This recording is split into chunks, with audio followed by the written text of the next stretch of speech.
All right, just waiting for it to connect.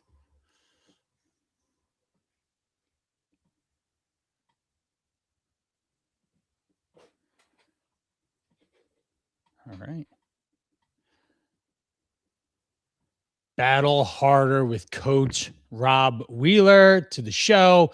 Open us up with a hot take, please. Oh, I have to give you the hot take? I thought you had Yeah, a baby. question for me. No, bring in the hot take for our episode today, welcoming Coach Rob Wheeler. Well, guys, if you're here and you're listening to this, you're going to want to save this episode because we're just going to drop valuable information for you today. Because between Coach Brian and me, Coach Rob, we have a lot of knowledge, a lot of information that we can give you so you can stop sucking in life and become the best version of yourself. Yes, love it. Exactly with that. And with that being said, today's guest is Coach Rob Wheeler. He's the founder of Battle Harder and the creator of Operation Relentless. He works with men and women who have been knocked off track by their life, have career setbacks, possibly burned out, divorce, trauma, identity loss, and he gets them on the right track. He's not coaching from theory. He's lived in the trenches himself with a military background. We want to thank you for your service. I appreciate that. He's had loss, depression, and he's rebuilt himself and is a leader in his space with the people that he works with. And he focuses on discipline, structure, physical fitness, nutrition, emotional fitness, a lot of things that people don't realize. They're looking for willpower and motivation, and that's not what he brings. He is all about the real things and real conversation and getting to the heart of things. Welcome, Coach Rob. Hey, pleasure to be here, man. I appreciate the opportunity to connect with you again. Yes, yes. We had an episode, it was many months ago, and I happened to see you on in the internet and the Facebook. It's like, I'm definitely, it's time to have Coach Rob on now that I have, this is our 55th episode. And it's like, yes, let's have some real men talk. And he knows exactly what to do and say to get guys beyond motivation and willpower. So some of the big ideas that we want to start off with is no excuses, just results. Tell me a little bit more on your philosophy there. I've learned over, the time of my life from military, being a law enforcement, all the trauma, all the setbacks, everything I've consequently been through up till now, that if you make excuses, that kind of is leading by, oh, I need to be motivated or I need to be in the mood to do something.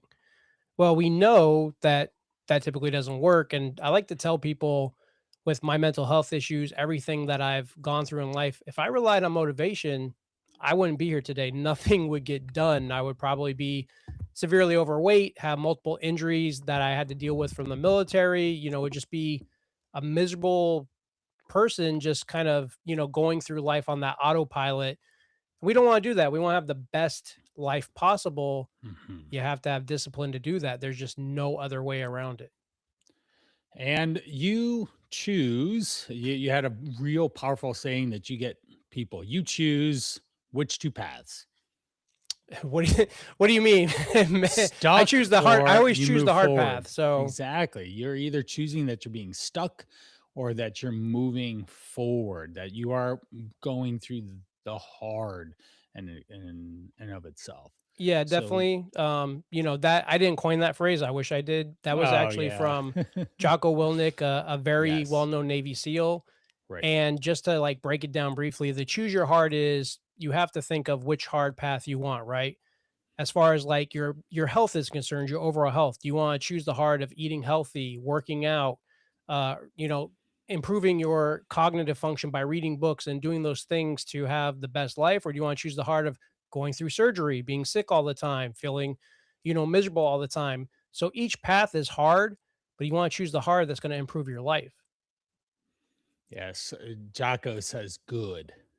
Right. That's a very popular uh, audio track and video from his podcast that he goes through. It's if you find the clip, it's about 3 to 4 minutes long. It's worth searching. Jocko Willick, good, and man, it hits because whether everything's an input, it's all data and we can see it. Whether we choose to think of it as positive or negative is literally just maybe our personal experience or maybe our energy at that moment in the time of the day.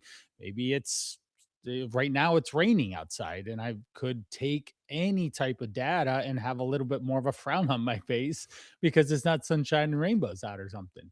And we have to understand that everything is a reflection of the actions and the situations that we're in.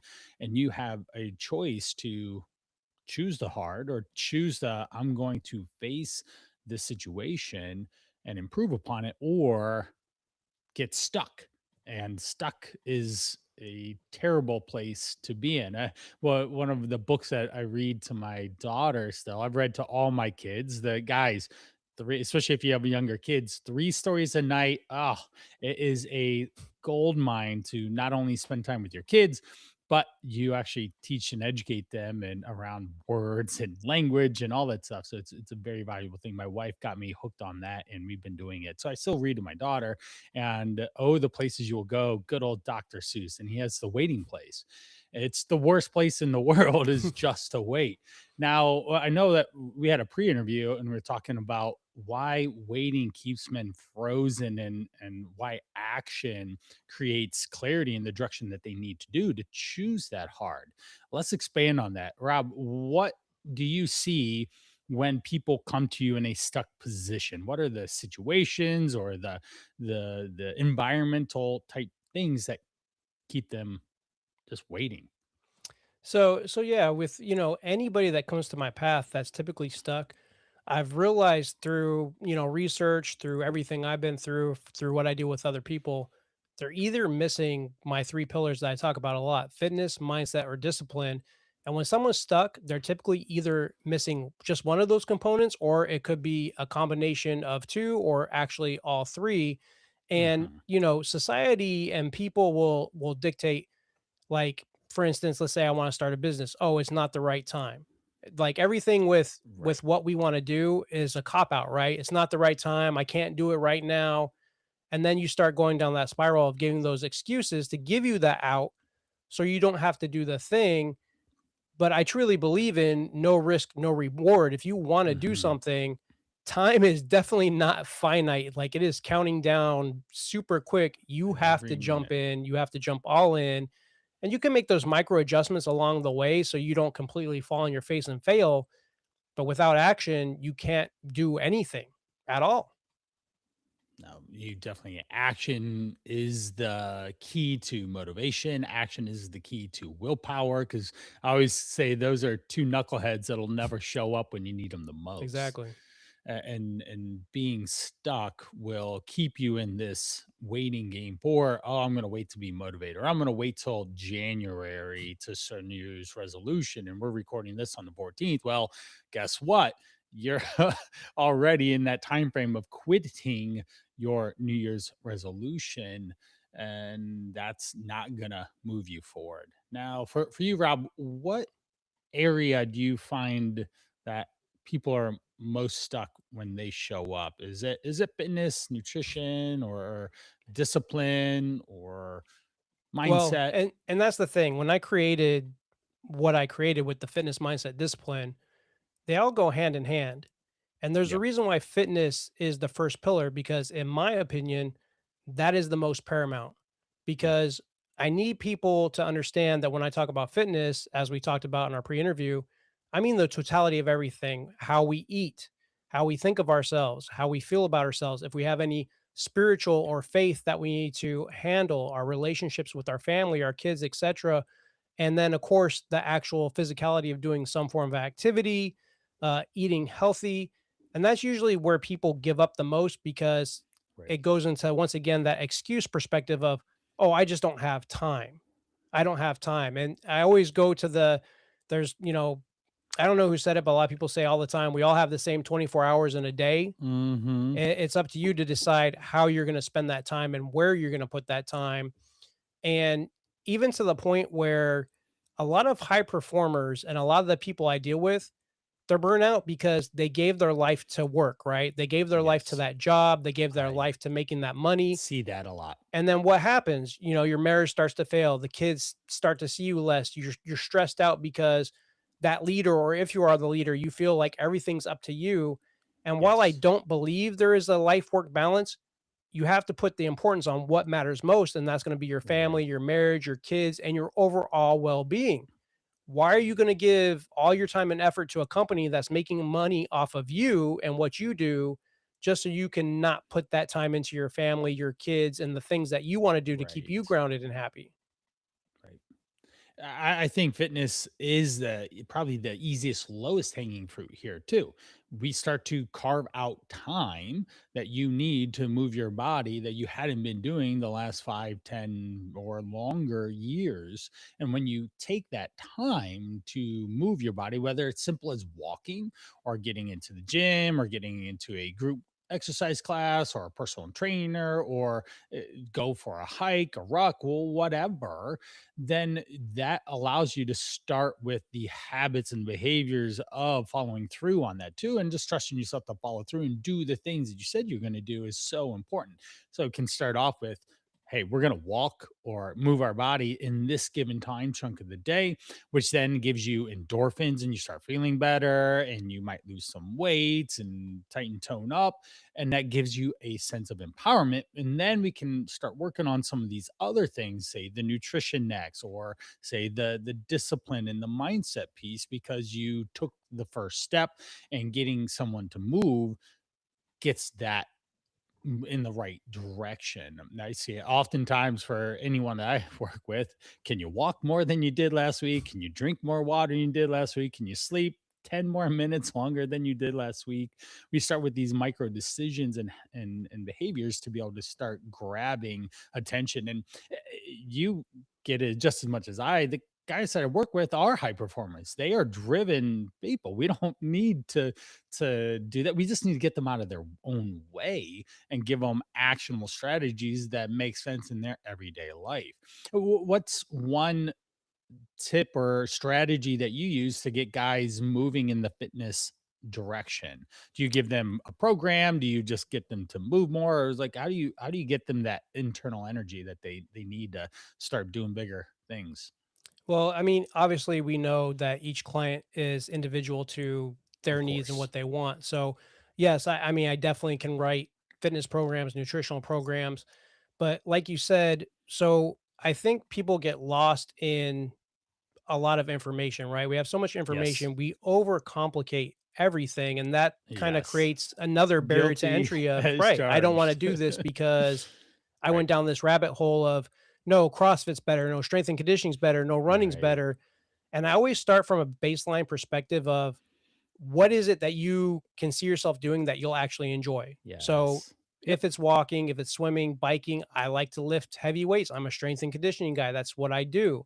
So I'm going to do that for longer because I enjoy it and I like it. So one, it's always doing what you like and enjoy, because we don't want activity to be a chore, right? We want it to be enjoyable. And then two, it's like you said, I love the term micro adjustments, because we can apply that literally to every aspect in our life. Nothing always has to be this big, momentous, huge change, especially for nutrition. Micro adjustments are huge. I tell my clients all the time, if you just walk, and if you ate fast food 3 times a week and you cut it down to 2 times a week, We're already making in a month, improvement. they're going to see significant Right. changes. Most of the time is overconsumption and not having a correct knowledge of how we eat, why we eat, and how we should eat. And Right. even telling people, like, only eat if you're hungry. If you're not hungry, don't eat. Because we get in this cycle of, oh, I have to have six I small meals a 6 meals day, a or day. Yeah. Exactly what I so thought. I think it's The just those micro 1990s adjustments and protocol. then meeting people where they're at. You always have to meet the person where they're at. Yes.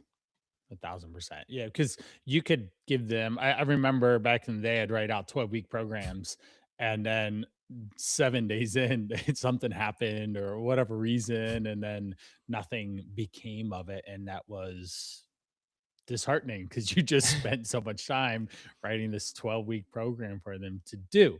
And then we have to actually go to the obstacle, the situation. What's the biggest constraint for this person? And how do we give them an action that they can follow through on and then build upon? Okay. So we got fitness. So I talk a lot about fitness, but some of the discipline, or I know we talked about emotional fitness too in our pre-interview. Let's maybe move into that direction because those are things I find it's unfortunate, but I find a lot of men in their 40s and 50s are lonely, that they are doing life without community, without people around them, without bearing to their neighbor, their brother, in a sense of some of the hardships that they're experiencing, and they just bury it. And they bury it in a lot of different ways, food being the obvious one, or alcohol, or gambling, or a lot of other things too. But those things take us away from what that true lifestyle, or that identity of who we are in the first place or want to be is. So what are some of your thoughts on, say, emotional fitness? And we'll start So there. definitely, when we talk about fitness, or I talk about fitness, emotional, financial, spiritual, and physical, like Yes. you have to have all those Yep. in place. And when we talk about stuff, and you probably talk about this too, we don't just focus on one thing. We take the totality of everything, take the best parts of what we can, and put it together to hope we can become the best version of ourselves. And one of the things that I'm really trying to break down is that stigma that men have to do things alone. And I Right. think that Me comes too. from just our parents' parents, the generations. And I realized from being in the military, from being a police officer, that your team is important. And if you have the right Right. people in your life, and it doesn't have to be 20, 30 people, it can be two people, it can be Ah, three right. people. And I say this all the time, even for me, coaches need coaches. I have Yeah. people, I was struggling today, and a guy that we've been friends with probably for 20 years now. He was my supervisor in the military. He lives, a couple hours from me. I see him every time I go to Disneyland and have Yeah. dinner and have fellowship with him. And I That's was like, awesome. dude, I'm struggling. I need some of that Quincy wisdom. And he's like, dude, Yeah. I'll call you later today. And you have to have that. Like, you Right. have to drop the ego completely and realize that we're not meant to go this road alone. And we need other men to have our backs, to tell us when we're screwing up, to tell us when we're not Mhm. going right, because we're going to listen to them more than we're going to probably listen to our wife, or Yeah. just a Well, coworker we or use whatever. our different people in different ways. Right, right. You some of these things you don't necessarily need to. You need to be vulnerable, and we'll talk about that with your spouse or partner and all. But some of these things, if I just talk to, say, Coach Rob about this, then I get my needs met. I have a plan and a solution, and then I don't have to worry my wife about whatever else Right. that might be going on. And her job and position in your life, in a sense, can be seen as different things. I have the three amigos. I have Andy's my running buddy, Chris is my workout buddy, and Dan is my middle school friend. I've known this guy since middle school, but we work out together, and by that we are able to do fellowship and have these conversations, which then releases the steam from the kettle, and we don't blow up, we don't boil over, we don't burn out, we don't have big shifts in energy, and it can keep us level headed a lot more, to be more resourceful and to lead and to take a moment to check yourself and move back into alignment with Right. who you are. Yeah, Um, definitely. I mean, even if you have to be a listening piece for men, you know, men are typically the proponent that go through the most mental health struggles with everything that we have to control. And yeah. I have a buddy, he's having a tough time with his wife right now. And if he calls me in the middle of the night and I can't talk, I'm like, look, dude, I'm about to go to bed, but do you want to have lunch tomorrow? And he'll be like, yes. And I'll just let Yeah. him vent. I'll let Oh him yeah. vent. I'll give him the best advice that I can for him. But Right. at least in that moment in time, for that hour, 2 hours, he's talking to someone that understands his plight. He's not worried about Right. sharing things with a therapist. Now, therapy I think is good. I go to therapy, but Yeah. he's not getting judged. It's just, Right. I have a problem. I need help. Can you listen to me? Sure. And amongst Yep. men, we need to do that more, because what happens is we internalize everything. We don't talk to anybody. And then Right. that eventually becomes like a teapot. The kettle, gets too hot and you explode. Right. And that could be a wide variety of different things depending on your experience, your behavior, your tolerance for this. And it could be not good to just like you're grumpy Yep. in a sense. So, fellowship, I have found myself, we spoke on your podcast that I haven't had a relationship with my father for it's been about 20 years now Yeah.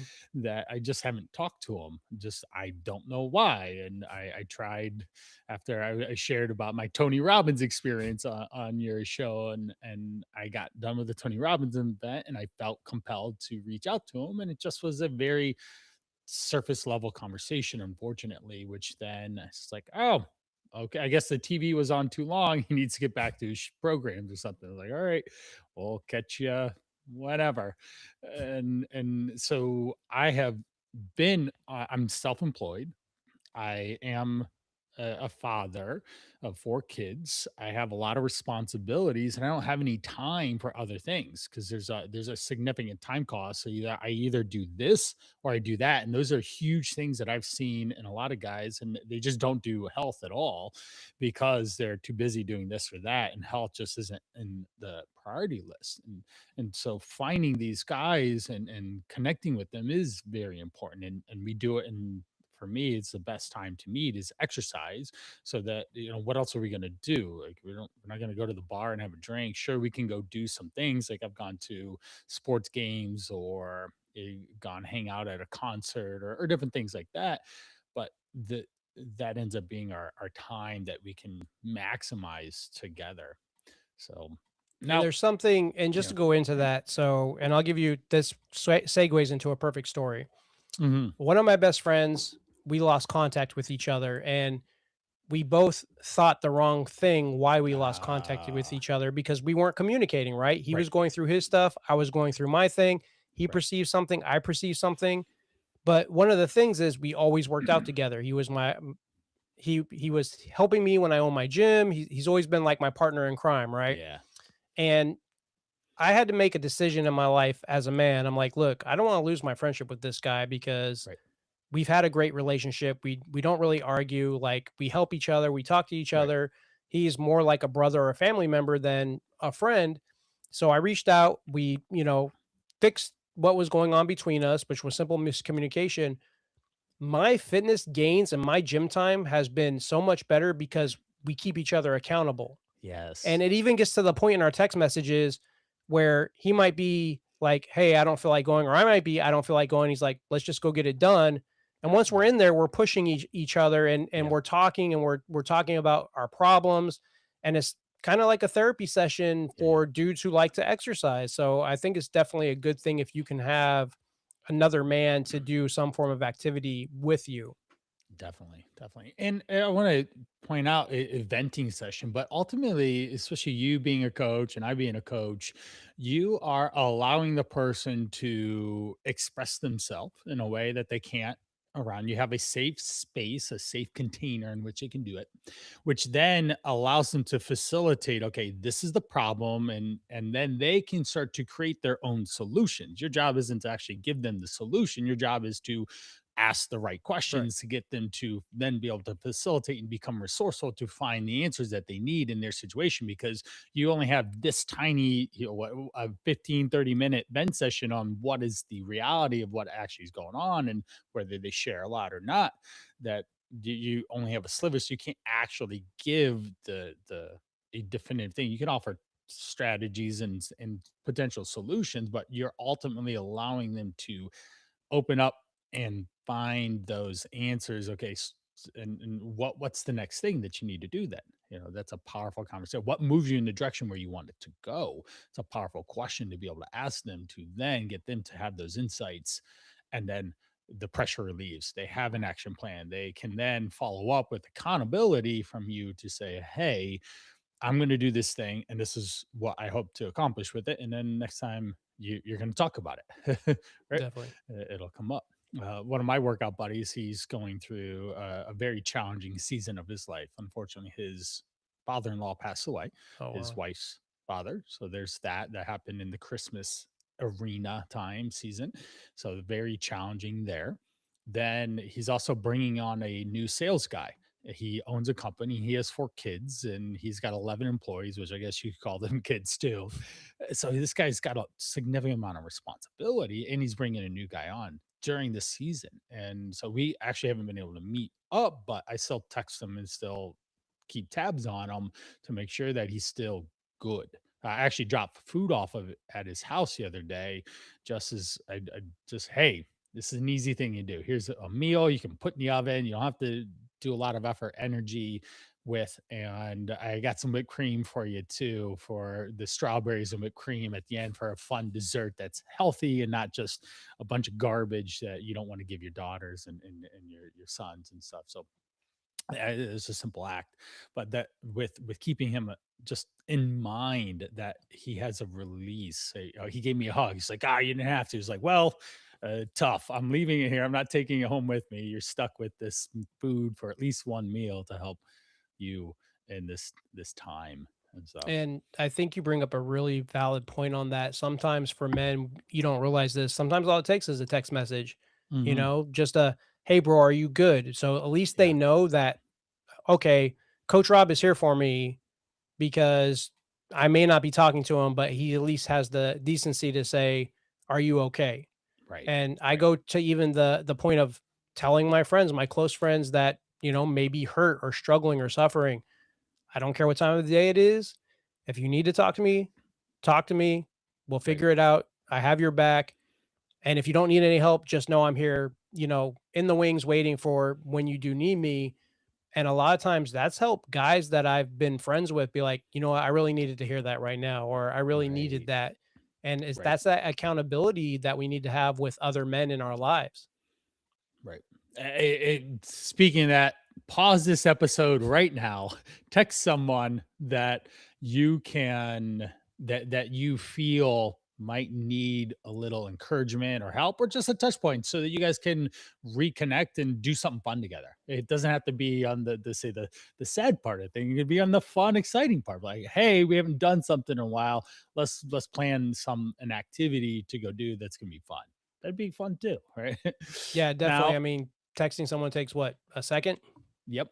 So pause this right now, text someone that is on top of mind as you hear this, and then see what happens. I'd be really interested. You even leave a comment below, and I'll share with Coach Rob. Like, hey, the guy did the thing, and all of a sudden he's connecting with his buddy he hadn't, or they're gonna go set up something fun. You're a man of resilience, right? Even by the title of your program and your podcast, Battle Harder Podcast. And tell me, how did you get to this place of resiliency and capacity or understanding that regardless of whatever the situation is, it's still good? I mean, it's pretty simple. There's I think it's Mike Tyson that said like something about, you can talk all this crap and you do everybody wants to be tough until you get like punched in the face, right? Or punched in the Yeah, mouth. you're right. You got to get punched in the My face. Yep. life, I've been constantly punched in the mouth. Like my Hmm. life, as far back as I can remember, has never, ever, ever been easy. Growing up wasn't too bad, but I really never had everything just given to me. I've had to Hmm. fight for everything. And you come to a point in your life, if you're going through so much suffering, no matter if you're spiritual or not, you have to make that decision at that fork in the road.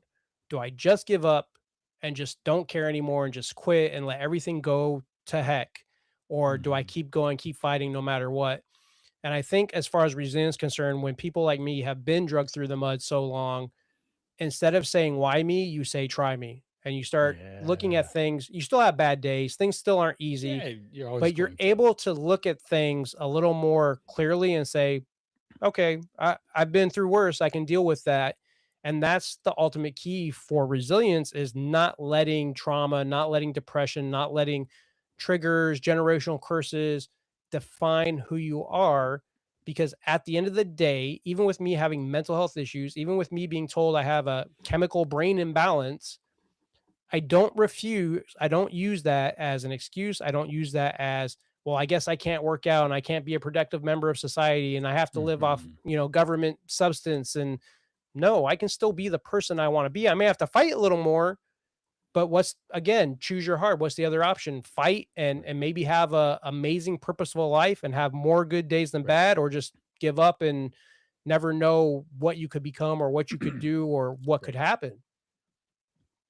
Right. Very well said. You're going to have hurdles in your way. You can either run into them and fall, or you can learn to stop and go around them, or you can just learn to hurdle them in stride like a track athlete. And your skills, your abilities, your mindset, your daily discipline, there's a lot of things that lead into which avenue you go. The first one, running into it, falling over, getting hurt, scratch, bruise from the rough track, that's not a good idea. But even stopping and going around it or hurdling it, hurdling would be the obvious one. But if you can't hurdle some obstacles, that in my view, there's a lack of skill sets or a mental emotional maturity or some experiences that you haven't had yet to be able to manage whatever that situation is. Because if you go into a situation, you have it 5 times and you've learned every single time from that very similar situation, then all of a sudden you can hurdle it. Oh, I've been here, I've done that, I understand what this experience is, and then you can hurdle it. And life is always going to change, and you have to just be adaptive to learning on the fly in the experiences and the harder that you put yourself in. And both of us being self-employed and doing podcasts and putting ourselves out there into the arena, we have a level of resiliency or ability to hurdle obstacles as they come, and not just like, wow, I just spent X amount of dollars on advertising that didn't go anywhere, or wow, I've spent the last 5 months building something and it wasn't fruitful. But it might end up, through all those learnings, might be the shift and the pivot to decide to do the next thing, and then you can fast forward there. Yeah, and that So definitely goes back to what we were talking about those micro adjustments, right? Like, I think a lot of times, as we're talking about things, no matter what we want to do in life, whether it's lose weight, gain muscle, build a business, make money, meet that person we want to be in love with, we always have this really big, grand, super, almost unrealistic thing. Oh, I'm gonna right. be a billionaire and have 20, Ferraris and a yacht. And but if you scale back micro adjustment, like even like you were saying with the podcast and everything, if I have, two new followers in a month and that's all I have, that's two more followers than I had the previous month. So Right. that's still growth and that's still a win. And I think we have to Right. get back to learning that wins can be anything that's a microtransaction that pushes us forward. As long as it Agreed. doesn't set us backwards, that's a win. And we got to get out of this thinking of everything has to happen now. Everything has to be on a big grand scale. Like, Right. that's the problem is, especially, as I talk about a lot with like social media and stuff, we see every Viral. right, we see everybody's stuff, and you're probably an authentic guy. I'm an authentic guy. I don't sugarcoat anything. I just put my stuff out there as it is. But then you see the coach that looks like he's, in that mansion and he's on vacation in Right. Bali and he's got the perfect supermodel wife. And Yep. then you find out, oh crap, you can actually rent these things for a photo shoot and put them on Right. Instagram. So Right. That's so funny because I literally had watched a short since we spoke that the guy was in a Airbnb, and at the end he's like, "Yeah, this isn't even my house."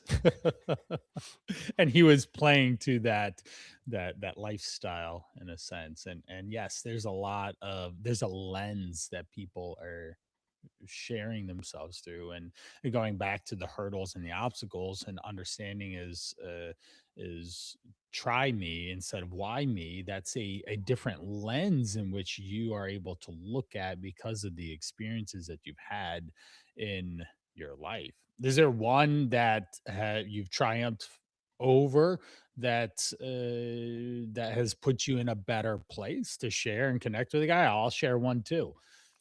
yeah, I mean, I say for me, it's mainly my mental health issues. As I've talked a lot before on other podcasts or telling my personal story, between some things in my childhood which weren't horrible, but childhood, military, having trauma, police officer having trauma, then losing a business due to COVID, I was stacking trauma on trauma on trauma, Mhm. and a lot of things that I talk with. especially in the first responder community, but even somewhat in the high performance community, you go to a call or you go to work or you go to where you're going and something bad happens, or you're overextended, or you're being pressured to do things that you don't think is right or you don't want to do. And then you come home, and when you come home, you don't regulate your emotions, right? Yeah. You don't realize that you just saw somebody die, or you just arrested a horrible bad guy, or Right. your boss threatened to fire half the company if you didn't bring numbers up. And you walk in your door and your partner's happy to greet you, and they're like, "Hey, so happy. What do you want for dinner?" You're like cussing them out, Right. yelling at them, screaming at them, and then Right. they're like, "Whoa, I didn't deserve this." No. I used to do that constantly. My anger was out of control. I used to be the guy that would throw his hand through a wall, would throw things and break them, and throw what I like to call now as adult temper tantrums. Right. And my mental health issues are never going to go away. They'll be here till the day I die. But I've learned to recognize when I have a trigger, that I can do what's called reframing. So I can say Yep. things, why am I really getting upset over this? Is it worth getting upset? Am I talking to my wife the proper way? Sometimes Right. we just go full bore. And if we could just pause as soon as something clicks and you're like, oh crap, I can't be doing this, and Yeah. just pause and take a beat, that changes the game completely. That's Hmm. gotten me probably having a ton more better days than good. Sure. And as a real life example, yesterday, even though we had a pre-interview and stuff, I've been spiraling out of control with my business. I feel between business, between being a student, between being a parent, between being a father, a Right. husband, I've overextended myself again, which happens probably every 6 months, 7 months, whatever. You're a driven person, and I Right, myself am a driven person, right. and then you go with expectations, or it should be at this point, or I should be making this much money, or I should be this many followers, or all this, and yeah, it's disappointing but when you gain one or two, I had 1,000 downloads that I celebrated a couple weeks ago. I would never have had that if I didn't start the thing. But why am I not at $10,000? Like, dude, freaking chill out, man. Go Yeah, ahead. you have to look at those, like I said, those micro adjustments to show us that, you're winning. And, if you could, once again, if you could just take that pause, like Right. basically as I was spiraling out of control the past couple of days up to yesterday, and my wife's like, "Are you okay?" Because she knows I have mental health issues. She sees the difference as we're watching a movie or something, and I'm clicking away on the keyboard trying to book that next podcast or do that next thing. And I Right. had to pause, in the gym today as I'm working out. And that's another place why I love the gym and Yeah. exercise and fitness, because you can kind of just like let everything go and focus Right. on what you're doing. Yep. And after that, I was like, man, why am I freaking out? Like, I need to just go home, write down exactly the things that are paramount. Right. It's that saying that I say all the time, control what you can and not worry about what you can't. Right. And then sometimes you have to stop and say, okay, what are the controllables? Well, I can change my profile on Instagram to say this instead of that. I can change, how I speak when I'm interviewing a guest. I can make those Yep. micro adjustments that are going to put me forward just a little bit, instead of trying to keep going down that rabbit hole and throwing stuff at a wall that doesn't stick, hoping Right. that something makes me successful. So I think a lot of burnout is because of that, because I constantly get burned out when I'm trying to do too much. And I'm Right. trying to be a podcast host and a speaker and a podcast guest and a writer and a father. And like, you just, Yeah. you can't do everything at once. And as high performers, when we have that work ethic, we just want to go, go, go, go, go, but it's just not going to work. Yeah. I feel that one a lot. I resonate with go, go, go. And again, falling into I only have this or that. At the very least, when you have these moments of these light bulb moments of awareness of like, hey, I'm starting to fall into this path, at least you can then reframe, and it keeps you off the couch at night more frequently, right? With your wife, because you're just like, oh, I'm starting to go down this path. I don't want to go down this path. I want to go down this one. And I'm sure your wife is a lot more appreciative when you shift gears yourself and she sees that. She probably Yeah, acknowledges definitely. that. And one thing I want to highlight that with your audience, what you just said, reframe. You guys, real, you Yep. got to hear that word, reframe. That Yep. thing that little stupid word is such a superpower that I can't even tell you. And that's just basically talking to yourself, talking to the people you love in Hmm. a different manner. So instead of saying, Right. I have to go to the gym, I get to go to the gym. Yep. I have to, get home early to make dinner. No, I get to go have dinner with my family. Yeah. It's changing the perspective. So our brain, you have to trick your brain into thinking what you want it to think because Hmm. as I've spoken to neuroscientists, psychologists, all the gurus in the world, as stupid and silly and woo woo as it sounds, what you say to yourself matters and Yep. how you speak to yourself and other people matters. And if you can flip that script, especially if you're a very negative, emotional person like me, and someone cuts you off, and instead of yelling, screaming, you can pause and say, well, I guess, they're having a bad day, or I guess they're in a Yeah. rush, but I'm They going to need take to my get time and I'm somewhere okay. faster. Right. So Right. Yep. Quick shout out to our wives. They put up with a lot.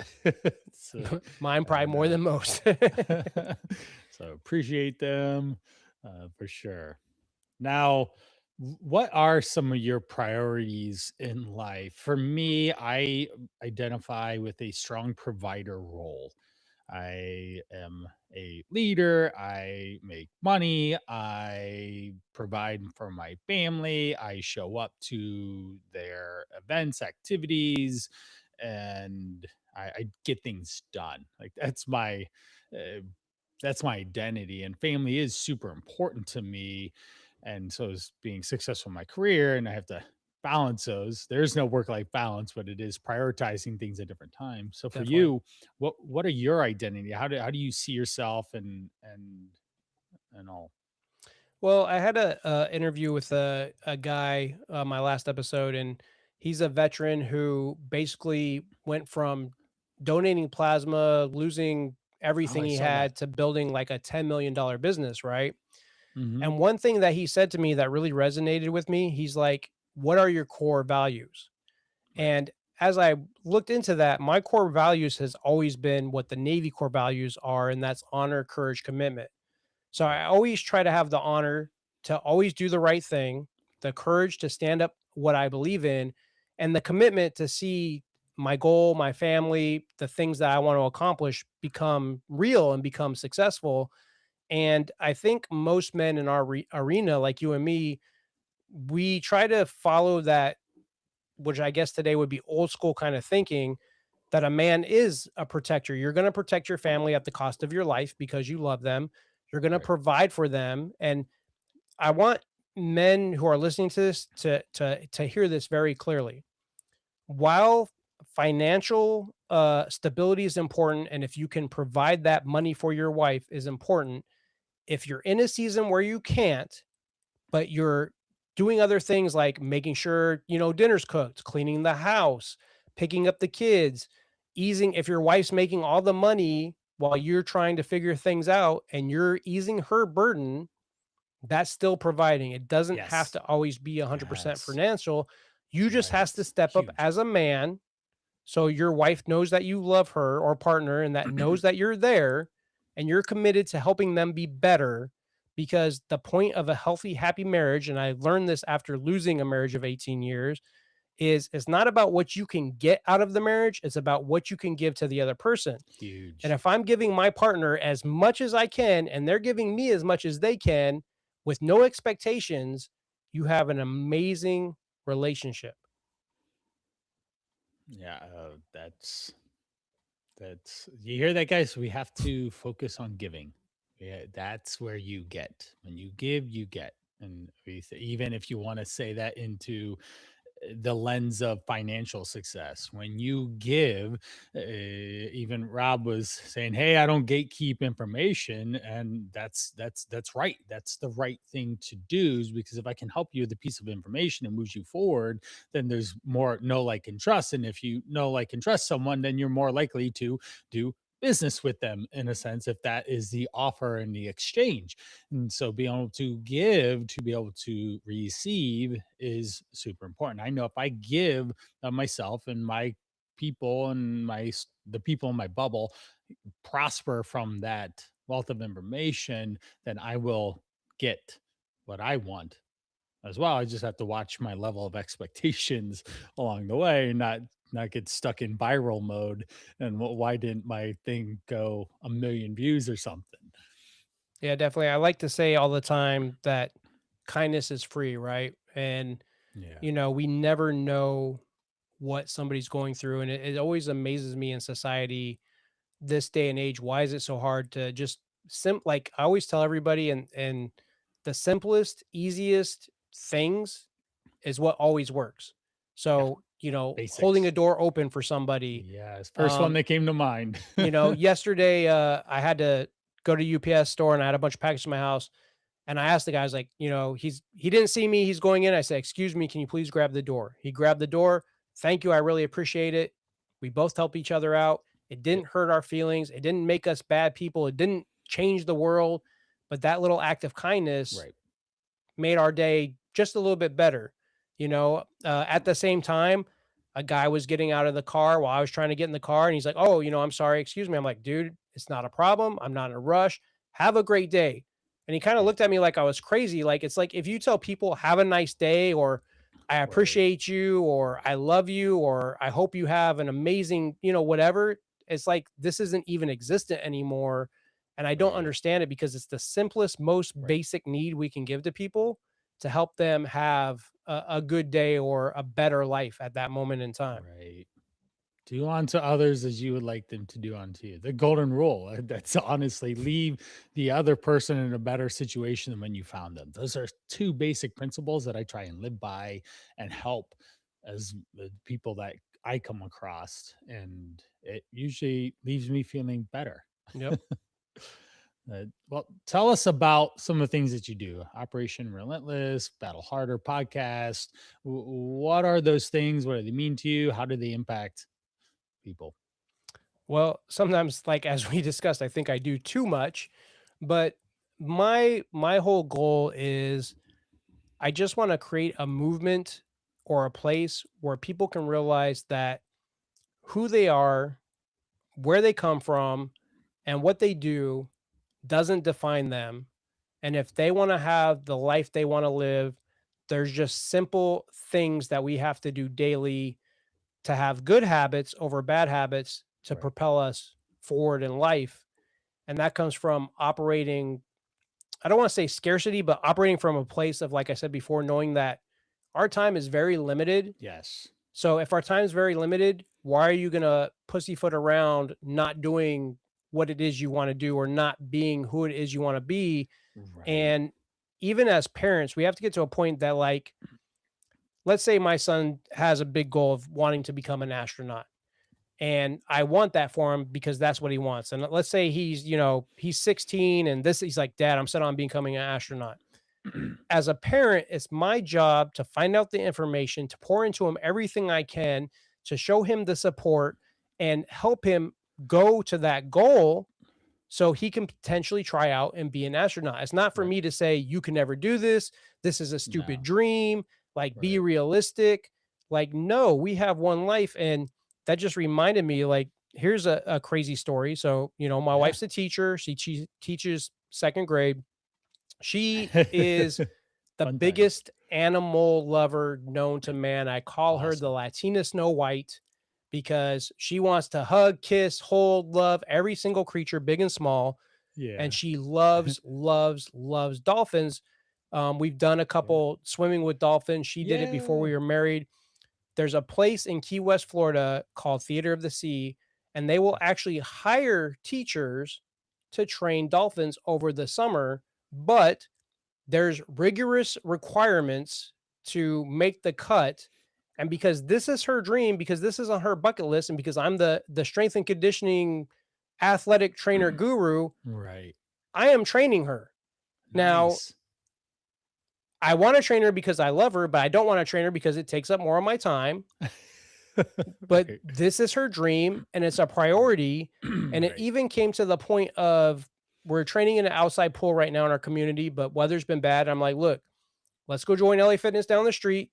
We'll pay Yeah. one membership. You can sign me in. We'll get in that pool every day and I'll train you." And the point is, regardless, she knows like this is a hard thing to try to get accepted for.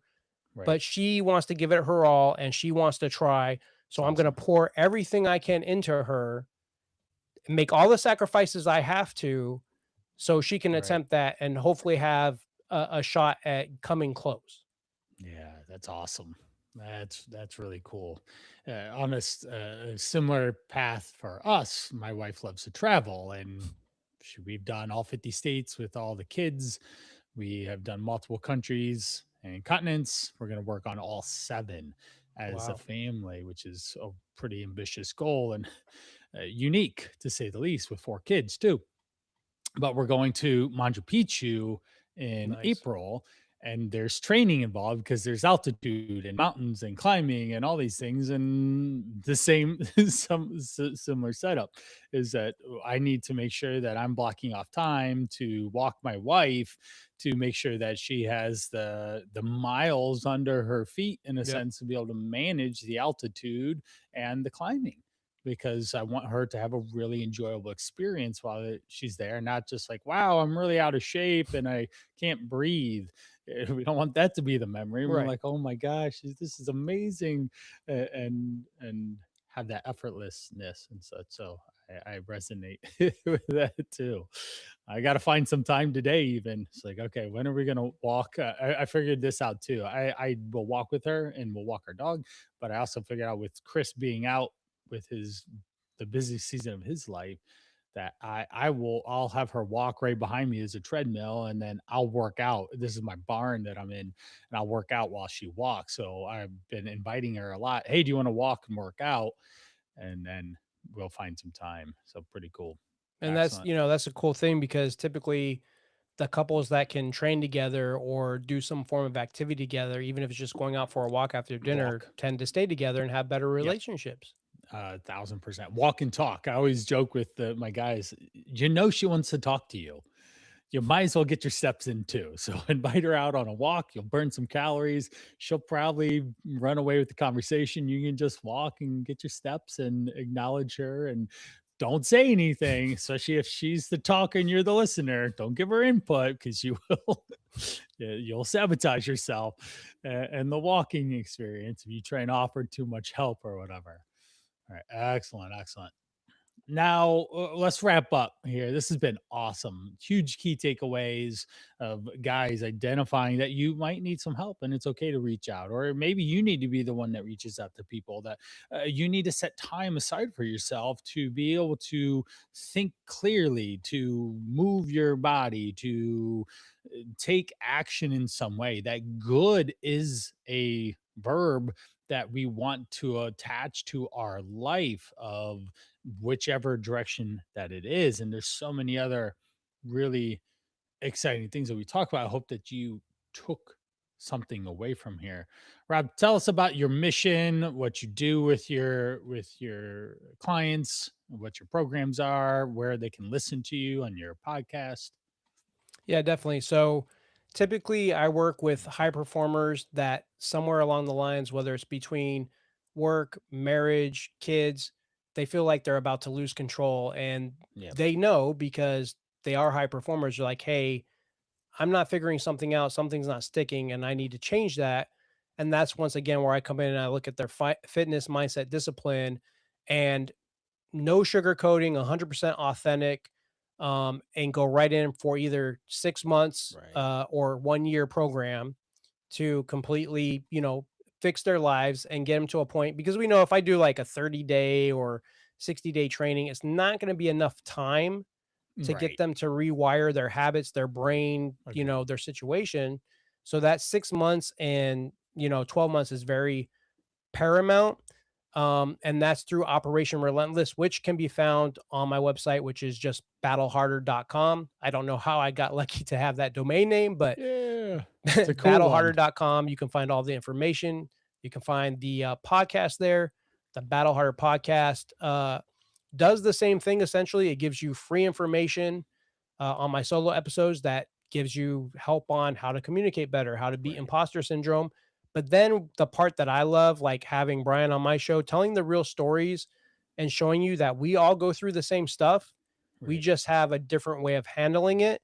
Yep. And that way, if you come to my show and you see like the episode, I always bring up the episode I had with a lady who helps people get over emotional eating. She was an emotional eater herself. She conquered it. She decided, now I'm going to help people do that.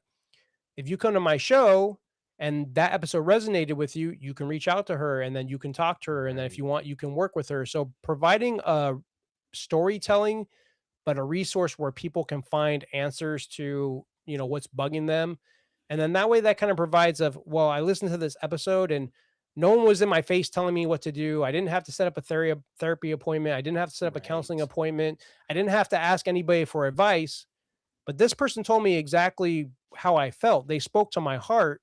So now I Right. know I can do something about it. And the Battle Harder podcast is available all platforms, literally all platforms, with the video being on YouTube. And Yeah. once again, everything, socials, connecting with me, everything can be found at battleharder.com. Yeah, that's awesome. Well, I've been in Rob's bubble since I got onto his podcast many months ago, and I'll see him and I'll like his stuff as I as I pop around and catch it. And he is a man of resilience, a man of effort, of pushing the his own personal boundaries and the people that he's around. And I appreciate you coming on, and when you were looking for more opportunities, I said, hey, it's my turn to return the favor, have you come on my podcast, and let's talk some good things. I believe that we really had a great show together. All Yeah, right, me gentlemen, too. here go. So want to thank everyone listening in. I hope that you took away some key things. If you did, comment below. I'd love to hear the takeaway. I'll certainly share with Coach Rob. And you can find his information in his podcast in the show notes. And off we go to episode 56. Thanks.